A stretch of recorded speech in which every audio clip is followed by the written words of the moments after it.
আসসালামু আলাইকুম ওয়া রাহমাতুল্লাহি ওয়া বারাকাতুহু। আজকে আমরা তালবি আলিমদের জন্য বা ছাত্রদের জন্য 5টি কাজ খুব দ্রুত করা উচিত, দ্রুত করা, এই বিষয়ে আলোচনা শুনব। 1 নাম্বার, খাওয়া। যারা ছাত্র তালবি আলিম তারা দ্রুত খাবে, মানে দ্রুত বলতে খাবার নিয়ে বেশি সময় ব্যয় করবে না। হযরত আবু হুরায়রা রাদিয়াল্লাহু আনহু এবং আরও অনেক সাহাবী রয়েছেন, এরকম ঘটনা পাওয়া যায় যে সময় নষ্ট হবে দেখে আল্লাহ রসুলের থেকে কালাম, আল্লাহ রসুলের বাণী মুখস্থ করবেন, সময় নষ্ট হবে দেখে তিনি এই পানির মধ্যে ছাতো দিয়ে গিলে ফেলতেন, মুহূর্তের মধ্যে গিলে ফেলতেন। তাকে প্রশ্ন করা হলো, আপনি এভাবে কেন কেন খাচ্ছেন?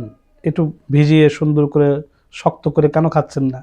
যে যারা ছাত্র, যারা এলেম অর্জন করতে চায় তাদের জন্য এর চেয়ে মানে বেশি সময় কথায় দ্রুত খেয়ে নেওয়াই উচিত। তো খাওয়ার সময় বেশি সময় নষ্ট না করা। 2 নম্বর হলো চলাফেরা দ্রুত করা, দ্রুত চলাফেরা করা, তবে ইহুদিদের মতো না। ইহুদিরা রাস্তার এক কর্নার দিয়ে, এক সাইড দিয়ে খুব দ্রুত হাঁটা চলাফেরা করে। তারা মনে করে দুনিয়া অভিশপ্ত, তারা মনে করে যে তারা ছাড়া সব অপবিত্র, অপবিত্র জায়গায় পা দেওয়া, পা রাখা, আবার অভিশপ্ত জায়গায় বেশি সময় না থাকা, এই জন্য দ্রুত চলাফেরা করে। বিষয়টা এরকম না। চলাফেরা দ্রুত করা, ছাত্রদের জন্য কোথাও গেলে একটু দ্রুত যাওয়া, একবারে ঢিলে করে করতে করতে যাওয়া, স্কুল কলেজে মাদ্রাসায় ঢিলিমে করে যাওয়া, এরকম না, দ্রুত চলাফেরা করা। 3 নাম্বার, সুন্দর করে দ্রুত লেখা। 3 নাম্বার কাজ হলো সুন্দর করে দ্রুত লেখা। কোনো ছাত্র যদি সুন্দর করে দ্রুত লিখতে না পারে তাহলে তার রেজাল্ট ভালো হবে না, সব প্রশ্নের উত্তর দিতে পারবে না, সব অ্যান্সার সে দিতে পারবে না, নাম্বার উঠবে না। এই জন্য দ্রুত কিন্তু খুব সুন্দর করে লেখা। 4 নাম্বার, গোসল। গোসলের বেশি সময় ব্যয় না করা। যারা বেহুদা থাকে, যারা খারাপ ছাত্র, তারা গোসলে অনেক সময় ব্যয় করে। যারা ভালো ছাত্র হতে চায়, তালবি ইলম, যারা প্রকৃত তালবি ইলম হতে চায়, তারা গোসলে বেশি সময় ব্যয় করবে না, সুন্দর মতো গোসল করে অল্প সময়ের মধ্যে গোসল করে পড়াশোনায় মগ্ন হয়ে যাবে। 5 নাম্বার, সময়ের পড়া সময়ের মধ্যেই দ্রুত পড়া। সময়ের মধ্যে সময়ের পড়া দ্রুত পড়া। যেমন হেফজ ছাত্রদের জন্য মাগরিব থেকে এশা পর্যন্ত যতটুকু সময় থাকে এইটুকু সময়ের মধ্যে নতুন সবক পড়তে হয়। এই জন্য এই মাগরিব থেকে এশা পর্যন্ত এই সময়ের ভিতরেই সবকটা মুখস্থ করে ফেলা। এভাবে এশারের পরে পড়বো, ঘুমানোর আগে পড়বো, পরে ঘুমানোর আগে পড়বো, এরকমভাবে রেখে না দেওয়া। একটা সময় দ্রুত পড়ে নেওয়া, যখন পড়া প্রয়োজন তখনও পড়ে ফেলা।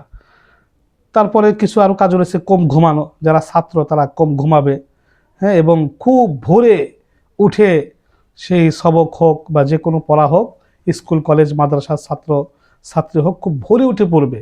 ভোরের পড়া অন্তরে গেঁথে থাকে, কেননা মস্তিষ্ক সময় পরিষ্কার থাকে, কলব একদম পরিষ্কার থাকে। ঘুম থেকে ওঠার পরে যা কিছু পড়ে সব কলবে গেঁথে যায়, মস্তিষ্ক সেটা মানে ক্যাপচার করে, গ্রহণ করে। এই জন্য খুব ভোরে উঠে পড়া, রাত জেগে না পড়ে ঘুমিয়ে ভোরে আগে আগে উঠে পড়াশোনা করা। এই জন্য হেফজখানার ছাত্ররা একবারে ভোরে ওঠে, সবার আগে, আজানের আগে ওরা উঠে সবক পড়ে, সেই সবক দেয়, আবার সেই ফজরের পরে 7 সবক শোনায়।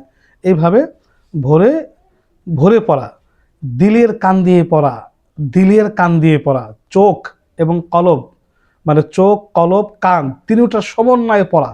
তাহলে পড়া মুখস্থ হবে, সেই পড়া অনেক দিন থাকবে। নচেত পড়া দ্রুত মুখস্থ হবে না, মুখস্থ হলেও সেই পড়া থাকবে না। দিলের কান দিয়ে, চোখ দিয়ে, কান, তিনটা একসাথে সমন্বয় করে পড়া। এরকম না যে আমি চোখ দ্বারা পড়ছি, আমার দিলের সাথে সম্পর্ক নাই, কান দ্বারা অন্য কিছু শুনছি, এরকম না। বরং কানের মধ্যে দিয়ে সেটা দিলের মধ্যে, মস্তিষ্কের মধ্যে ঢুকবে, চোখ দিয়ে সেটা যাবে। দিল, চোখ, কান একসাথে সমন্বয়ে সুন্দর করে পড়া। ছাত্রদের জন্য এই 5টি কাজ খুব দ্রুত করা এবং এইভাবে পড়াশোনা চালিয়ে যাওয়া। আমিন।